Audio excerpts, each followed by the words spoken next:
সকলকে জানাই শুভ দুপুর। আজ দুপুরে আমি কী রান্না করলাম দেখুন। প্রথমে করে নিয়েছি ভাত, ভাতের উপরে দিয়ে দিলাম একটা লঙ্কা, আর রেখেছিলাম বেগুন ভাজা, গোল গোল করে বেগুনগুলো ভাজা করেছিলাম।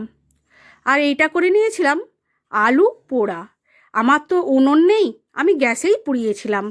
তোমাদের যদি উনুন থাকে উনুনে পুড়িয়ে দেখবেন, আরও টেস্ট হয়। এই পোড়া আলুটা খেতে এত টেস্টি যে বলে বোঝাতে পারবো না। আমি পেঁয়াজ দিয়ে লঙ্কা দিয়ে চটকে নিয়েছিলাম, উপর থেকে একটা গোটা পোড়া আলুও দিয়ে দিলাম। আর করে নিয়েছিলাম লাউয়ের তরকারি। লাউটাকে আমি চিংড়ি মাছ দিয়ে তরকারি বানিয়েছিলাম। আর রেখেছিলাম গেঁড়ির ঝোল। গেঁড়ি দিয়ে আলু দিয়ে আমি পেঁয়াজ রসুন দিয়ে মাংসের মতো রান্না করেছিলাম, সেটাও আমি দিয়ে দিলাম। আর সাথে ছিল বাটা মাছ ভাজা। বাটা মাছগুলোকে ভাজায় আমি রেখে দিয়েছিলাম। তোমাদের কার কেমন লাগলো জানিও। আর লাস্টে 1 গ্লাস জল দিয়ে দিলাম।